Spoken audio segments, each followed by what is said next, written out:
नमस्कार, आप देख रहे हैं अपनी डपली अपना राग। मैं हूं आपके साथ शीनम शर्मा। सबसे पहली खबर, तलाकशुदा मुस्लिम महिलाओं के गुजारा भत्ता को लेकर सुप्रीम कोर्ट के फैसले पर all India Muslim personal law board ने सख्त ऐतराज जताया है। बोर्ड ने फैसले को चुनौती देने की बात कही है। बोर्ड के प्रवक्ता ने कहा कि सुप्रीम कोर्ट का फैसला शरिया कानून के खिलाफ है और सुप्रीम कोर्ट के इस फैसले से मुस्लिम महिलाओं की मुश्किलें बढ़ जाएंगी।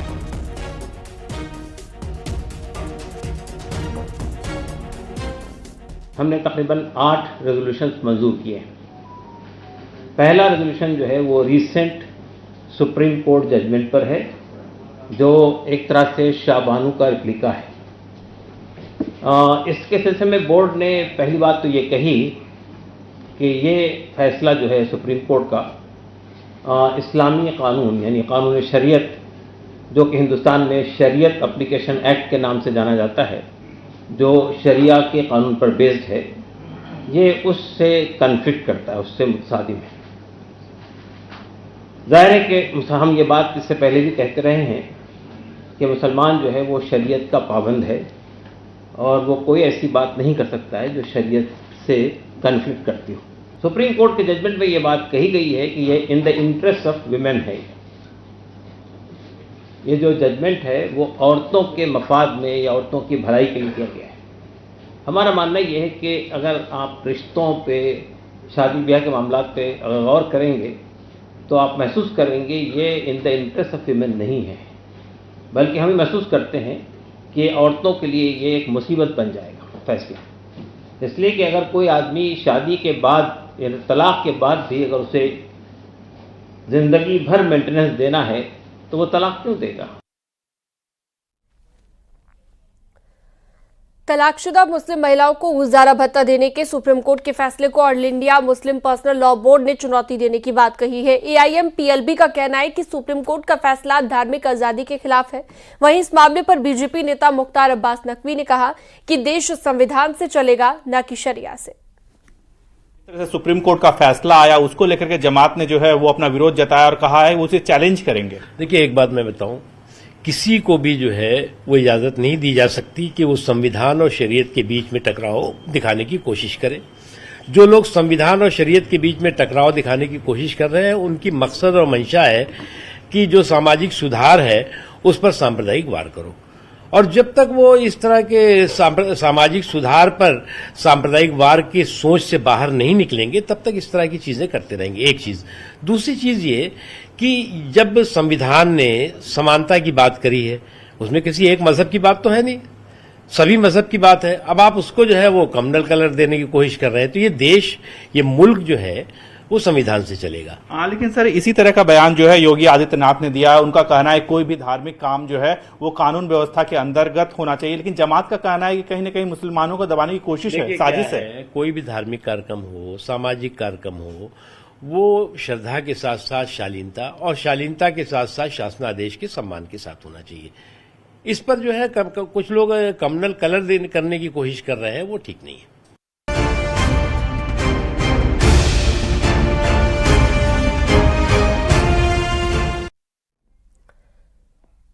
मुख्यमंत्री योगी आदित्यनाथ ने कहा है कि अगर त्योहार मनाना है तो नियम के तहत मनाना है। उन्होंने कहा कि पहले मुहर्रम के नाम पर सड़कें खाली हो जाती थी, तारें टूट जाती थी, पेड़ों को काट दिया जाता था, लेकिन आज मनमानी नहीं चल सकती है। उत्तर प्रदेश के अंदर सुरक्षा का ये वातावरण आपको आज देखने को मिल रहा होगा। याद करिए, इसी मुहर्रम के समय में सड़कें खाली हो जाती थी, सूनी हो जाती थी। आज मुहर्रम आयोजित हो रहा है, इसका पता भी नहीं लग रहा है। ताजिया के नाम पर घर तोड़े जाते थे, पीपल के पेड़ काटे जाते थे, सड़कों के तार हटाए जाते थे, पुल तोड़ दिए जाते थे। आज कहा जाता है किसी गरीब की झोपड़ी नहीं हटेगी।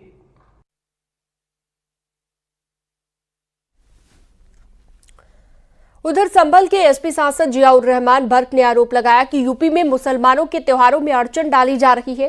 ताजिएदारों पर दबाव बनाकर छोटे ताजिए निकालने का स्टेटमेंट जबरन लिखवाया गया है। पहले 20 से 55 फीट के ताजिए निकलते थे। बर्क ने कहा कि जब समाजवादी पार्टी की सरकार आएगी तो मुस्लिमों के धर्म का सम्मान होगा।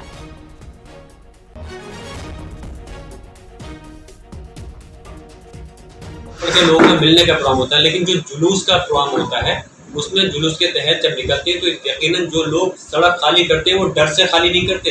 योगी जी पहले इस बात को कहने से पहले सोचे कि लोग डर से सड़क खाली नहीं करते बल्कि दूसरे के सम्मान में सड़कों को खाली करते हैं। अगर हिंदू समाज का कोई त्योहार, कोई जुलूस निकल रहा है तो मुसलमान डर कर खाली थोड़ी कर रहा है सड़क को, वो उसके सम्मान के लिए खाली करता है कि उनका जुलूस निकल जाए और कोई अड़चन पैदा नहीं हो।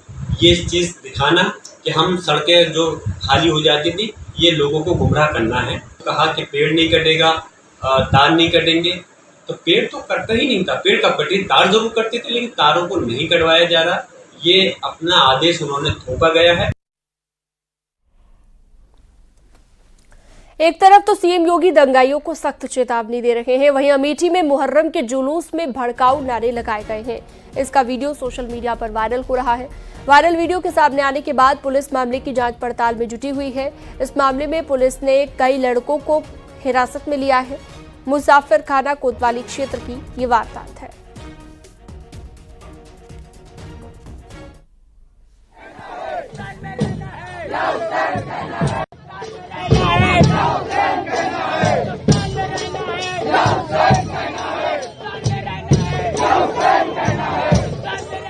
कान्हा मुसाफिर खाना क्षेत्र का एक वीडियो सोशल मीडिया के माध्यम से संज्ञान में आया है। वीडियो में दिख रहे लोगों को हिरासत में लेकर उनसे पूछताछ की जा रही है। साथ ही उनके ऊपर सुसंगत धाराओं में अभियोग पंजीकृत कर लिया गया है। वीडियो की भी जांच कराई जा रही है। जो भी आवश्यक वैधानिक कार्रवाई है वो की जाएगी। मुहर्रम जुलूस में विवादास्पद नारेबाजी को लेकर संत समाज अपनी नाराजगी जता रहा है। संत परमहंस आश्रम के पीठाधीश्वर शिवयोगी मौनी महाराज ने इसके पीछे जताई किसी बड़ी साजिश की आशंका और सीएम योगी से सख्त कार्रवाई की मांग की गई। जुलूस में कोतवाली के सामने मुख्य मार्ग पर नारे लगाए गए, हिंदुस्तान में रहना है तो या हुसैन कहना पड़ेगा। ये धमकीदार नारे लगाए जाते रहे। ऐसी स्थिति में पूरे समाज में बड़ा भय उत्पन्न हो रहा है। समाज के लोग बार बार फोन करके मुझे इस घटना की जानकारी दे रहे हैं। मैं माननीय मुख्यमंत्री जी से और जिला प्रशासन से तत्काल कार्रवाई की मांग करता हूं। यूपी में मुहर्रम जुलूस के दौरान सरकारी नियमों के पालन को लेकर all India Muslim personal law board का बयान सामने आया। पर्सनल लॉ बोर्ड ने सीएम योगी आदित्यनाथ के बयान पर प्रतिक्रिया देते हुए कहा कि एक खास समुदाय को टारगेट करके माहौल बनाया जा रहा है। तो पूर्व डिप्टी सीएम और बीजेपी नेता दिनेश शर्मा ने कहा कि देश संविधान से चलेगा, न कि शरिया कानून से। हमारे योगी साहब कहते हैं बीजेपी के आने से पहले भी तो वहां पे दूसरी हुकूमतें मौजूद थी ना। उस वक्त कहीं ऐसा कोई लॉ एंड ऑर्डर का मसला पैदा हुआ क्या?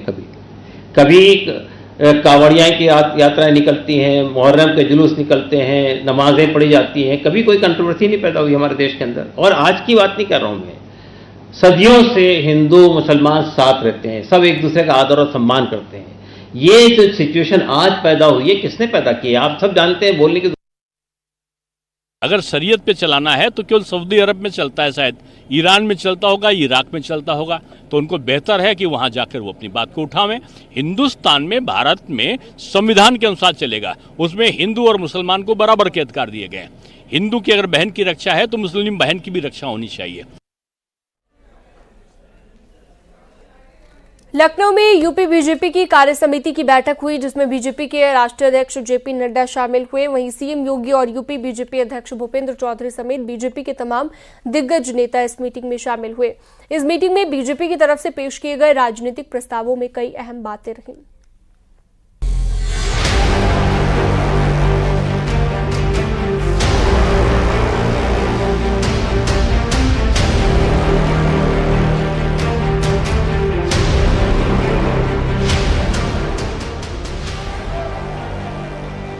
बहनों और भाइयों, भारतीय जनता पार्टी के कार्यकर्ता को किसी भी स्थिति में बैकफुट पर आने की आवश्यकता नहीं है। इस विपक्ष ने चुनाव के पहले हिम्मत हार करके बैठ गया था, आज फिर से उछल कूद करने का कार्य कर रहा है। लखनऊ में यूपी बीजेपी कार्य समिति की बैठक में आगे की रणनीति के साथ लोकसभा चुनाव के परिणाम और उपचुनाव की रणनीति पर चर्चा हुई। जेपी नड्डा, सीएम योगी समेत पार्टी के तमाम दिग्गज बैठक में मौजूद रहे। बैठक में कार्यकर्ताओं को मनोबल ऊंचा रखने का संदेश दिया गया, साथ ही उपचुनाव को लेकर मंत्र भी दिया। इस मौके पर जेपी नड्डा ने विपक्ष पर जमकर निशाना साधा। उन्होंने कहा कि कांग्रेस परिजीवी पार्टी है, जिसके साथ रहेगी उसका ही खात्मा कर देगी। कि कांग्रेस का अकेले जहां चुनाव लड़ी है वहां इसका स्ट्राइक रेट है 26%, और जहां ये अन्य दलों के साथ चुनाव लड़ी है वहां इसका स्ट्राइक रेट है 50%। यानी कांग्रेस पार्टी आज परजीवी पार्टी हो गई है, अपने पर खड़ी नहीं है, अपने वोट पर खड़ी नहीं है, ये दूसरों के वोट पर, अंग्रेजी में इसको कहते हैं पैरासाइट। और आप यहां परजीवी पार्टी यानी लता की तरह किसी पेड़ के साथ चिपक करके खड़े होने की बात करती है। और यह भी हमको ध्यान में रखना चाहिए कि यह पार्टी दूसरों के सहारे खड़े होकर के उन पार्टियों को कमजोर कर देती है और खुद खड़े होने का प्रयास करती है। ये कांग्रेस पार्टी का चाल चरित्र है। प्रदेश कार्य समिति की बैठक में जेपी नड्डा ने साफ कहा कि राम मंदिर हमारे लिए कभी चुनावी मुद्दा नहीं रहा है, ये लोगों की आस्था का मुद्दा था, जिस पर विपक्ष अब बयानबाजी कर रहा है। और मैंने पहले भी कहा था, मैं इसलिए पत्रकार बंधु भी नोट कर लें, सारे चुनाव में मैंने कहा राम मंदिर हमारे लिए चुनाव का मुद्दा नहीं है, राम मंदिर करोड़ों करोड़ों लोगों के आस्था का मुद्दा है और आस्था से जुड़ा हुआ विषय है। बीजेपी की बैठक में सीएम योगी ने विपक्ष पर करारा हमला बोला। सीएम योगी ने कहा कि 2014 से 2022 तक बीजेपी यूपी में कामयाब रही, 2024 में भी बीजेपी वोट पाने में सफल रही है, लेकिन अति आत्मविश्वास से नुकसान हुआ है। विपक्ष फिर से उछल कूद कर रहा है। वोटों की शिफ्टिंग होती है और कहीं पर जब हम लोग ये मान करके चलते हैं कि आत्मविश्वास में कि हम तो जीत ही रहे हैं, तो स्वाभाविक रूप से वहां पर कहीं न कहीं हमें खामियाजा भी भुगतना पड़ता है। और वह अति आत्मविश्वास कहीं न कहीं हम लोगों को जहां चोट पहुंचाने में, उस विश्वास पर खरा उतरने में, उन अपेक्षाओं पर खरा उतरने में, जहां कहीं न कहीं उस विश्वास पर कहीं न कहीं चोट पहुंची, वहीं साथ ही साथ जिस विपक्ष ने चुनाव के पहले हिम्मत हार करके बैठ गया था, वो आज फिर से उछल कूद करने का कार्य कर रहा है। सीएम योगी ने कहा कि यूपी में बेहतर कानून व्यवस्था है, अब किसी की मनमानी नहीं चलती है। सीएम योगी ने कहा कि कार्यकर्ताओं को बैकफुट पर आने की जरूरत नहीं है। उपचुनाव की सभी 10 सीटें हम जीतेंगे, उपचुनाव की अभी से तैयारी करनी होगी। भारतीय जनता पार्टी के कार्यकर्ता को किसी भी स्थिति में बैकफुट पर आने की आवश्यकता नहीं है, किसी भी स्थिति में नहीं है, क्योंकि आपने कार्य किया है। ताजिया के नाम पर घर तोड़े जाते थे, पीपल के पेड़ काटे जाते थे, सड़कों के तार हटाए जाते थे, पुल तोड़ दिए जाते थे। आज कहा जाता है किसी गरीब की झोपड़ी नहीं हटेगी, आज कहा जाता है कोई तार नहीं हटेगा, आज कहा जाता है कि सरकार नियम बनाएगी, पर्व और त्योहार मनाना है तो इन नियमों के अंतर्गत मनाओ और नहीं तो अपने घर में बैठ जाओ। वहीं यूपी कांग्रेस और समाजवादी पार्टी ने भी बीजेपी पर पलटवार किया है।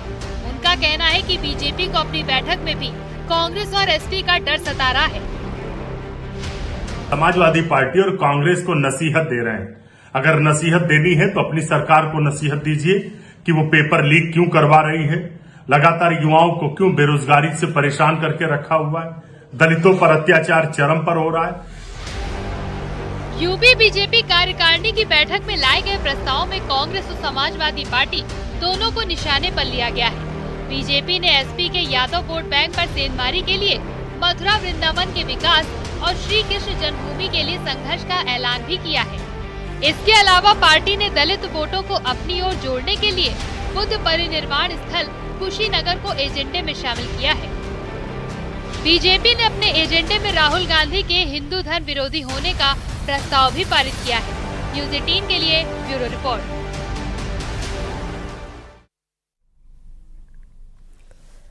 लखनऊ में हुई बीजेपी कार्य समिति की बैठक में डिप्टी सीएम केशव प्रसाद मौर्य ने बड़ा बयान दिया है और कहा है कि संगठन सरकार से पहले है। उन्होंने कहा कि मैं अपने आप को उप मुख्यमंत्री बाद में और बीजेपी का कार्यकर्ता पहले मानता हूं।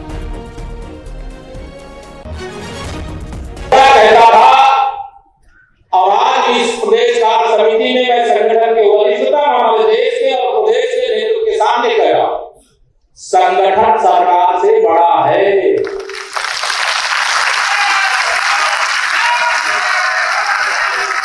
संगठन से बड़ा कोई नहीं होता है। संगठन सरकार से बड़ा है, बड़ा था, बड़ा रहेगा।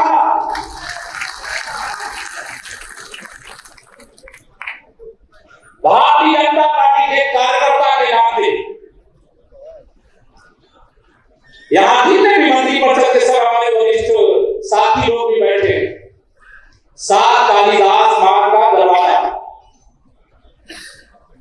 मैं अपने को मानी तावड़ी जी बैठे हैं, मानी अरुण जी बैठे हैं, हमारी रेखा बहन जी बैठी हैं, राष्ट्रीय नेतृत्व हमारे किसान मोर्चा के राष्ट्रीय अध्यक्ष जी बैठे, हमारे राज्य मंत्री जी बैठे, सबके सामने गया मैं उप मुख्यमंत्री अपने को बाद में मानता हूँ, भारतीय जनता पार्टी का कार्यकर्ता पहले मानता हूँ।